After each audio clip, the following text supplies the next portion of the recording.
পুরো শীতকাল জুড়ে বাঁধাকপির অনেক রকম রেসিপি তো ট্রাই করে দেখলেন, এটাই বা বাদ যায় কেন? অবশ্যই একবার এটাও ট্রাই করে দেখবেন। এক থালা গরম ভাত এই একটি পদ দিয়েই খেয়ে ফেলতে পারবেন, এতটাই টেস্টি হয় এটি। আর বানাতে খুব বেশি সময় লাগে না, খুব একটা উপকরণও লাগে না। নমস্কার, আমি লক্ষ্মী, লক্ষ্মী ফুড অ্যান্ড লাইফের আরও একটি নতুন রেসিপিতে আপনাদের সকলকে স্বাগত। তাহলে চলুন রেসিপিটি শুরু করা যাক। আর তার আগে বলে রাখি, যারা আজকে আমার চ্যানেলে নতুন এসেছেন তাদের কাছে ছোট্ট একটা অনুরোধ, প্লিজ চ্যানেলটি সাবস্ক্রাইব করে রাখবেন। তাহলে চলুন রেসিপিটি শুরু করা যাক। এর জন্য আমি প্রথমে এখানে বাঁধাকপি নিয়ে নিয়েছি। আমি এখানে একটা মিডিয়াম সাইজের বাঁধাকপি ব্যবহার করেছি, খুব একটা বড় ছিল না, অল্প পরিমাণেই বানাচ্ছি। তো বাঁধাকপিটাকে আগে খুব ভালোভাবে কুচিয়ে নিয়েছিলাম, দেখুন মিহি করে কেটে রেখেছি। তবে এই রেসিপিতে যে খুব বেশি মিহি করে কাটতে হবে এরকম কোনো ব্যাপার নয়, মোটামুটি একটু মিহি করে কাটলেই যথেষ্ট। তো আমি এরকমভাবে কেটে নিয়েছি, কেটে খুব ভালোভাবে এগুলিকে ধুয়ে নিয়েছি। এবারে কড়াই চাপিয়ে দিলাম, কড়াইয়ের মধ্যে শুকনো কড়াইতেই বাঁধাকপিগুলোকে দিয়ে দেবো। দিয়ে আমি এর মধ্যে একটু লবণ দিয়ে দেবো, বাঁধাকপির পরিমাণ অনুযায়ী লবণটা দেব। আর হ্যাঁ, এই রেসিপিটাতে কিন্তু বাঁধাকপি অনেকটা কমে যায়, তাই যখন বানাবেন একটু বুঝে বানাবেন যে কতটা বাঁধাকপি দিলে আপনাদের ঠিকঠাক হবে। তো আমি যতটা দিয়েছিলাম তাতে 3 জন খাওয়ার মতো হয়েছে। এবারে এর মধ্যে একটু লবণ দিয়ে দিয়েছি, পরিমাণ মতো বাঁধাকপির পরিমাণ বুঝে লবণ দিয়েছি। আর এর মধ্যে এবারে দিয়ে দেবো সামান্য একটু জল। কড়াইতে কিন্তু তেল জল কিছুই দিইনি। এবারে এর মধ্যে এই যে চায়ের কাপের হাফ কাপ পরিমাণে জল দিচ্ছি। খুব বেশি জল কিন্তু দেওয়ার প্রয়োজন নেই, বাঁধাকপি থেকে এমনিতেই জল ছাড়বে যেহেতু লবণ দিয়ে বসাচ্ছি। তো হাফ কাপ জল দিয়ে আর লবণটা দিয়েছিলাম, সেটাকে একটু ভালো করে পুরো বাঁধাকপির সাথে মিশিয়ে নেব। আচ্ছা, এখানে বলে রাখি, আপনারা যারা রেসিপিটি দেখছেন যদি আপনাদের ভালো লাগে তাহলে প্লিজ একটা লাইক করে যাবেন অন্তত।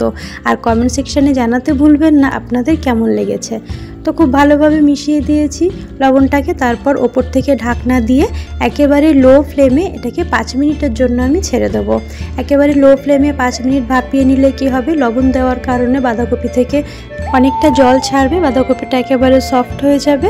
সেই কারণে ঢাকনা দিয়ে একেবারে লো ফ্লেমে রেখে দিচ্ছি। 5 মিনিট পর ঢাকনাটা খুলেছি, দেখুন দেখাচ্ছি বাঁধাকপিটা একেবারে দেখুন নরম হয়ে গেছে, সেদ্ধ হয়ে গেছে ভালোভাবে। আর কতটা কমে গেছে দেখুন, এরপর বাটলে আরও কমে যাবে। তো এই যে সেদ্ধ হয়ে গেছে, তলায় কিন্তু এখনও কিছুটা জল আছে, আমি দেখানোর চেষ্টা করছি। দেখুন, এই দেখুন তলায় কতটা জল রয়েছে এখনও। এই জলটাকে এবার গ্যাসের ফ্লেম হাইতে রেখে একটু টানিয়ে নেব। পুরো জলটাকে টানাবো না, সামান্য একটু জল বাঁধাকপির মধ্যে রেখে দেব, তবে কিছুটা টানিয়ে নেব। গ্যাসের ফ্লেম হাইতে রেখে বেশ কিছুটা জল টানিয়ে নিয়েছি। আর এই যে সামান্য একটু জল রয়ে গেছে, এটা কিন্তু আমরা বাঁধাকপির সাথেই রেখে দেব। এতে করে বাঁধাকপিটা বেটে নেওয়ার সময় সুবিধা হবে, আলাদা করে আর জল দেওয়ার প্রয়োজন হবে না। তো এইটুকু জল সমেত আমি কপিটাকে কিন্তু নাবিয়ে নেব, এই জলটুকু আর টানাবো না। এটা একটা বাটিতে নাবিয়ে নিয়েছি, এবারে ঠান্ডা করার জন্য রেখে দেব। আর দেখুন কতটুকু জল রয়েছে, গা মাখা একটু জল রেখে দিয়েছি। এবারে একে ঠান্ডা করার জন্য রেখে দেব। ঠান্ডা হয়ে যাওয়ার পর একটা বড় মিক্সিং জার নিয়েছি, মিক্সিং জারের মধ্যে সম্পূর্ণ বাঁধাকপিটা দিয়ে দিচ্ছি। এবার এর সঙ্গে আমি 3টে কাঁচা লঙ্কা দিলাম ঝালের জন্য। ঝালটা অবশ্যই আপনারা আপনাদের পছন্দ মতো দেবেন, তবে আমি এখানে 3টে কাঁচা লঙ্কাই ব্যবহার করলাম, কারণ এরপরে আরও 2টো শুকনো লঙ্কা ব্যবহার করা হবে, সেই জন্য এই পর্যায়ে 3টের বেশি দিলাম না।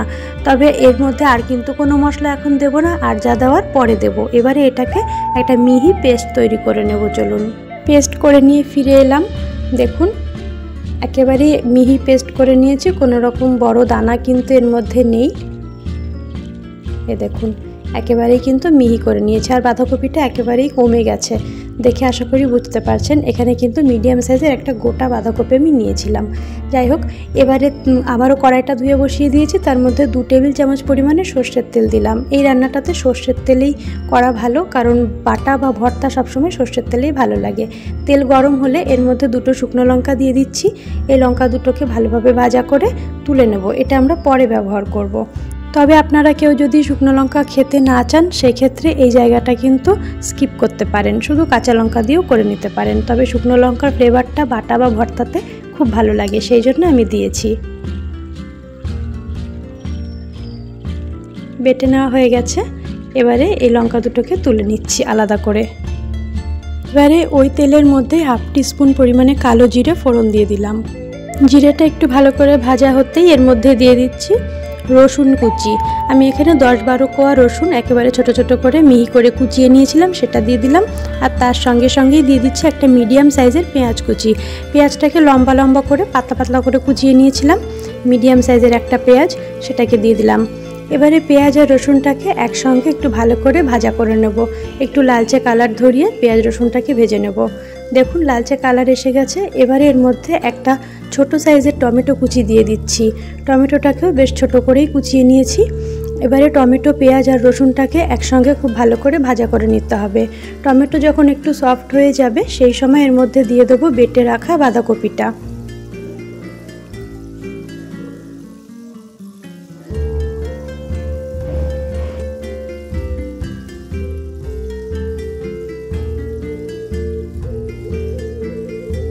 তারপর এর মধ্যে পরিমাণ মতো একটু হলুদ দিয়ে দিচ্ছি। আর লবণটা তো আগে দেওয়া ছিল বাঁধাকপি যখন আমরা সেদ্ধ করেছি সেই সময়, তাই লবণ আমার আর দিতে হয়নি। তবে একবার চেখে দেখে নেবেন, যদি প্রয়োজন হয় লবণ আর একটু দিতে পারেন। আমার আর দেওয়ার দরকার হয়নি, শুধু হলুদটা দিয়ে এবারে সব কিছু একসাথে খুব ভালোভাবে এভাবে একটু টানিয়ে নিতে হবে। এটা এখনও কিন্তু রেডি হয়ে যায়নি, এটা রেডি হতে এখনও বেশ কিছুটা সময় লাগবে। আর তার মধ্যেও ছোটোখাটো অনেক টিপস আছে যেটা এটা পারফেক্ট বানাতে সাহায্য করবে। তাই বাকি রেসিপিটুকুও কিন্তু একইভাবে দেখার অনুরোধ রইল। এটাকে টানিয়ে নিতে হবে গ্যাসের ফ্লেম মিডিয়ামে রেখে। হাইতে রেখে টানালে কিন্তু এটা জ্বলে যাবে, তলা থেকে ধরে উঠবে। আর লোতে রেখে টানাতে গেলে অনেকটা সময় লেগে যাবে। সেই জন্য গ্যাসের ফ্লেম মিডিয়ামে রেখে অনবরত নাড়াচাড়া করে একে টানিয়ে নিতে হবে। তবে টানিয়ে নিতে কিন্তু অনেকটা সময় লাগবে, ধৈর্য ধরে মোটামুটি 8 থেকে 10 মিনিট সময় ধরে একে টানিয়ে নিতে হবে। আর সেই 8-10 মিনিট অনবরত কিন্তু এভাবে নাড়াচাড়া করে যেতে হবে, না হলে তলা থেকে ধরে উঠতে পারে। আর হ্যাঁ, আরেকটা কথা বলে রাখি, বাঁধাকপির আরও দুটো ইউনিক রেসিপি কিন্তু আমার চ্যানেলে আপলোড করা আছে, আপনারা চাইলে দেখে নিতে পারেন। আমি ডেসক্রিপশন বক্সে দুটো রেসিপিরই লিঙ্কটা দিয়ে দেবো। তারপর যখন দেখবেন যে এটা টানাতে টানাতে এরকম শুকিয়ে যাবে, যখন দেখা যাবে কড়াইতে আটকে যাচ্ছে, তলায় ধরে যাচ্ছে আর এরকমভাবে দলা হয়ে গেছে, আঠালো হয়ে গেছে, তখন বুঝতে হবে এটা রেডি হয়ে গেছে। এবারে গ্যাসের ফ্লেম অফ করে দিচ্ছি। এবারে এই যে শুকনো লঙ্কা দুটো পুড়িয়ে রেখেছিলাম, মানে ভাজা করে রেখেছিলাম, সে দুটোতে সামান্য একটু লবণ মাখিয়ে একটু ভালো করে লঙ্কা দুটোকে মেখে নিচ্ছি প্রথমে। এবারে যে নাবিয়ে রেখেছিলাম বাঁধাকপির বাটাটা, সেটা একটা প্লেটে সুন্দর করে সার্ভ করেছি। আর ওপর থেকে কাঁচা সর্ষের তেল 1 চামচ পরিমাণে দিয়ে দিলাম। যে কোনো রকম বাটা বা ভর্তাতে কাঁচা সর্ষের তেলের ফ্লেভারটা কিন্তু খুবই ভালো লাগে। এবারে কাঁচা সর্ষের তেল দেওয়ার পর যে লঙ্কাটাকে ভালো করে লবণ দিয়ে একটু মেখে রেখেছিলাম সেটা ওপর থেকে দিয়ে দিচ্ছি এভাবে। এতে করে দেখতেও ভালো লাগবে আর সুন্দর একটা গন্ধ বেরোবে। তো গুঁড়ো করা শুকনো লঙ্কাগুলোকেও এভাবে ওপর থেকে দিয়ে দিলাম। ব্যাস, এবার রেডি হয়ে গেল। গরম গরম ভাতের সাথে পরিবেশন করুন। আশা করছি আপনাদের এই রেসিপিটি খুবই ভালো লাগবে। অবশ্যই এইভাবে একবার বাড়িতে ট্রাই করে দেখবেন। আর বাড়িতে ট্রাই করলে আমাকে কমেন্ট সেকশনে জানাতে ভুলবেন না আপনাদের রেসিপিটি কেমন লেগেছে। তো আজকের রেসিপি এই পর্যন্তই। যদি ভালো লাগে তাহলে লাইক, কমেন্ট, শেয়ার করার অনুরোধ রইল। আর চ্যানেলটিকে সাবস্ক্রাইব করে রাখার অনুরোধ রইল। ভিডিওটি শেষ পর্যন্ত দেখার জন্য অসংখ্য ধন্যবাদ।